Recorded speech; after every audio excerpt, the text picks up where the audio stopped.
Tiga. Assalamualaikum warahmatullahi wabarakatuh. Jumpa lagi dengan saya, sang penikmat batu cincin. Ini kebetulan pemirsa, kita lagi menggosok-gosok batu legenda, Betul apa nih? yaitu batu Kalimaya Recek. Iya, kebetulan saya mendapatkannya di pedagang-pedagang kecil. Memang agak-agak jarang dan susah sekarang nyari bahan Kalimaya Recek untuk iseng-iseng berhadiah. Nah, ya seperti yang udah kita ketahui, batu Kalimaya itu bermacam-macam jenis.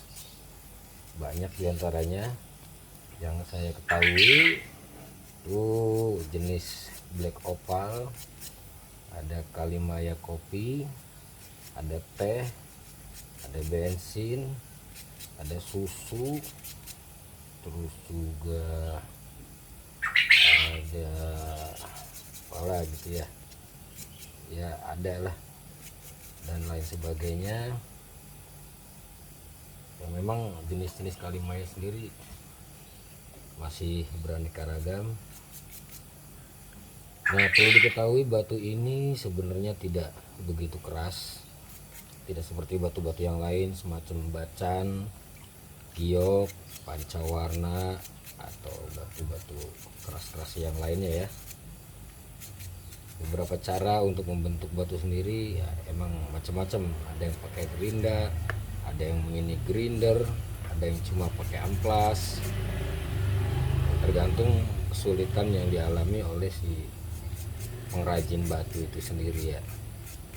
Nah, kebetulan saya campur-campur, ada yang pakai mini grinder. Ini alatnya ada dua. Iya. Yang keduanya amplas. Dan jangan lupa air. Yang utama dari batu ini juga air ya. Hampir semua batu cincin itu ketika pembentukannya mesti menggunakan air. Iya, seperti halnya kita terbentuk dari air, kemudian berubah menjadi embrio dan lain-lain sampai menjadi manusia. Maka perlu air itu sebagai kebutuhan atau simbol yang teramat sangat penting. Juga dalam hal bumi, air itu mendominasi bumi kita ya, timbang dataran. Jadi termasuk batu ini pun memerlukan air untuk pembentukannya. Nah, kelebihan batu Kalimaya ini sendiri memang unik ya, tergantung apa ya, penikmat batu. Ada yang lebih cenderung ke pancawarna atau giok dan lain-lain, sesuai dengan daerahnya. Bisa jadi hampir setiap daerah punya ciri khas batu cincin atau batu hias, batu permata. Ada yang dilihat dari keindahannya, keunikannya, bahkan ada yang dilihat dari apa ya, ada isinya apa enggak gitu. Nggak tahu isinya duit atau isinya makhluk halus. Nah, biasanya begitu. Ada yang minta diisi sama orang-orang tertentu supaya batu itu apa ya, seolah-olah bisa menyelamatkan dan lain-lain ya. Itu tergantung kembali lagi kepada pemikiran dasar dan keilmuan masing-masing ya. Ada yang bilang syirik dan lain-lain ya, itu kembali lagi kepada orangnya ya. Cuma saya di sini hanya sebagai penikmat batu saja, pemakai ya. Kebetulan ini yang saya gosok itu Kalimaya. Kalimaya ya. Ini lagi digosok ini udah berapa persen nih, Kang Ubed? Kalau untuk batunya sendiri, ini jarongnya udah kelihatan karena memang dia ini apa ya, ada yang jarong tedeng, ada yang sama sekali belum ada jarongnya. Jarong itu ibaratnya kelap ya, kelip-kelapnya di batu khas Kalimaya itu. Oh, ini udah kelihatan ya? kelihatan. Iya. Oh, iya. Cuma karena memang belum 100% penggosokannya, pembentukannya, jadi masih ya berantakan lah. Iya. Kira-kira ini berapa persen lagi nih? Masih 70% lagi, masih jauh. Oh, ini masih jauh ya? prosesnya. Harus sabar. Kalau nggak sabar biasanya pecah. Pecah. Oh, Sayang sekali kalau misalkan batu kalimaya sudah kelihatan ada seternya atau kerlipnya, kemudian kita nggak sabaran, tahu-tahu pecah. Waduh, itu dalam, itu kecewanya sangat-sangat dalam. Bisa sampai mewek seminggu seminggu berturut-turut itu. oke. Karena memang nyari bahannya pun agak-agak susah ya sekarang ya, nggak seperti batu yang lain yang udah jadi tinggal beli. Ada yang mulai dari harga ceban 20, 30, 50. Tapi kalau kalimaya ukuran yang kecil aja mulai dari 12 mili itu lumayan, ada yang berkisar harga 350.000 ya kan. Itu ya dengan ring ya tentunya ya, Iya. dengan ring, tanduk atau lain sebagainya.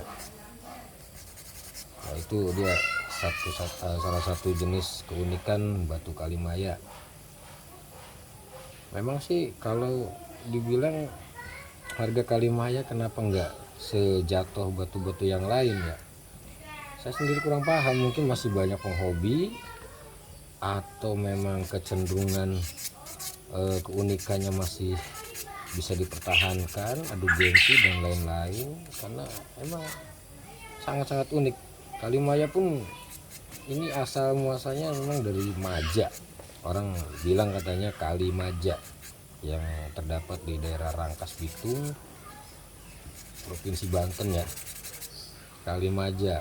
Dulu orang itu mungkin ya nyarinya di pinggiran kali, kalau sekarang ngebor, bikin kayak galian sumur begitu dengan pertaruhan nyawa. Jadi karena mungkin bertaruh dengan nyawa itu, harga kalimaya ya masih cukup tinggi, berbeda dengan batu yang lain gitu. Kalau yang sekarang ini prosesnya kira-kira berapa lama lagi, Kang Ubed? Ya saya bilang tadi sekitar 65%-an lah. Ini Berapa hari limpah lagi ya. gitu misalnya? Tergantung, kalau lagi mood ya sehari juga kelar, kalau enggak terganggu ya bisa seminggu kali ya. Oh iya. Tergantung maunya aja. Oke. Jadi bisa dilihat tuh ster-sternya, Ya sudah mulai terlihat ya kayak. ya kerlap-kerlipnya. Dan ini beberapa juga saya masih acak tuh nyari yang bibitnya lebih bagus mungkin ya. Nah, kemudian pola membentuknya juga ya terkadang agak-agak rumit memang. Nggak setiap batu kalimaya dengan kerlap yang bagus kemudian gampang dibentuk. Itulah uniknya tadi kalimaya itu. Ada yang kerlepnya bagus tapi susah, dapatnya setitik aja kecil. Makanya agak mahal di situ. Semakin bagus kerlipnya semakin mahal harganya. Biarpun itu jenis batu cuma sekitar 14 mili ya. 14 mili itu masih tinggi harganya. Jadi sekali lagi ya, salam satu gosok ya kan. Kita sama-sama pencinta batu akik dimanapun berada. Tak lupa, jangan lupa bahagia ya, karena menggosok batu kalau nggak sambil bahagia repot, cepat pecah nih, apalagi khusus kalimaya ya, acak-acakan yang ada, stres, ngebentuk enggak, pecah iya gitu. Barangkali itu aja dulu ya kawan-kawan, rekan-rekan semuanya. Jangan lupa like dan subscribe untuk channel ini. Salam gaspol.